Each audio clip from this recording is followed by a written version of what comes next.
Welcome to Mahabharata, a course of eternity. In our previous episode, we explored Bhishma's vow and renunciation of the throne. Today, we will dive into the story of Satyavati, her entrance into the kingdom of Hastinapura, her pivotal role in the Kuru dynasty, and the birth of her son Vyasa, who would shape the destiny of Mahabharata. Satyavati is a fascinating character in the Mahabharata. Born to a fisherman, she grew up in the humble surroundings, far remote from the palace life. Yet, she was destined to become one of the most powerful figures in the royal lineage. And her life would introduce new dynamics into the Kuru dynasty. After Bhishma's vow of celibacy and renunciation of the throne, King Shantanu was free to marry Satyavati. The young woman, raised by her fisherman father, brought with her beauty, intelligence, and an air of mystery. Yet Satyavati's origin were no ordinary story. She was born with the blessing of divine lineage, as her mother had been a celestial being. This divine connection hindered her future role in shaping the legacy of Hastinapura. Upon her marriage of Shantanu, Satyavati embraced her new life as queen. But Satyavati's mind was set on securing her son's succession, and her influence over the Kuru throne would be profound. She was ambitious, assertive, and determined, driven by a desire to see her lineage thrive as the rulers of Hastinapura. As queen, she quickly established herself as a key figure in the kingdom's affairs.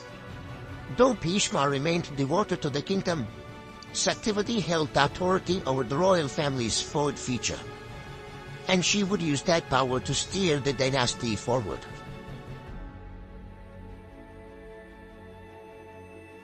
While Satyavati's union with Shantanu fulfilled one part of her destiny, her past held another secret. Before her marriage, she had met the sage Parashara, a powerful and respected seer. During their meeting, Parashara was struck by Satyavati's beauty, and in a moment of divine union, they bore a son together. This child was no ordinary boy.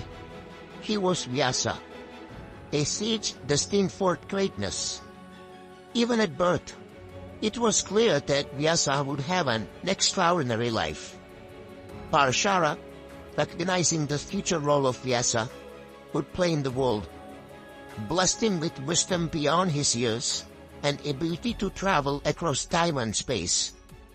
As a young man, Vyasa left his mother to pursue a life of knowledge and meditation in the forest, dedicating himself to the pursuit of spiritual power. Satyavati, now in her role as queen, kept this path hidden, but her connection to Vyasa would become a lifeline for the Kuru dynasty in time of the need.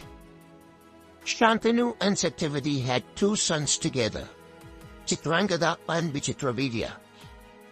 With Bhishma bound by his vow to never ascend the throne of father's highest, Satyavati's children were now the future of Kuru dynasty. However, fate took a tragic turn.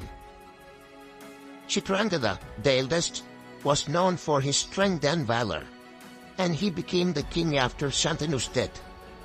But his reign was short-lived. Chitrangada died young in battle, leaving no heirs. The sudden loss left Hastinapura once again in a state of uncertainty. And Vichitravidya, Satyavati's younger son, ascended the throne. But Vichitravidya was young, and his health was fragile. Bhishma, the steadfast guardian of the throne, took on the responsibility of guiding the young king and managing the affairs of the kingdom. In time, Vichitravidya reached the age of marriage, and Bhishma undertook the task of finding suitable queens for him. Bhishma arranged marriages with two princesses, Ambika and Ambalika, hoping to secure the line of succession. But once again, tragedy struck, as Vichitravirya passed away without producing an heir. The Kuru throne was left without a successor, and Hastinapura faced a crisis that threatened the future of the dynasty.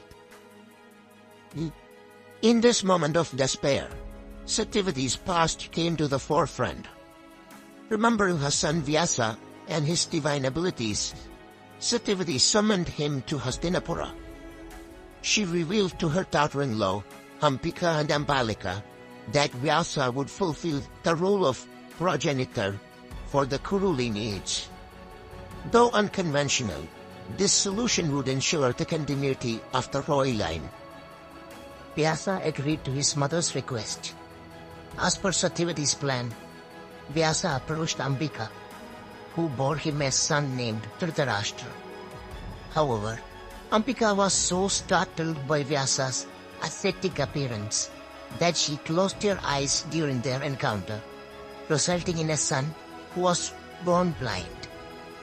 Dhritarashtra's blindness presented a challenge, as it traditionally disqualified him from ruling the kingdom. Seeking another heir, Vyasa next approached Ambalika.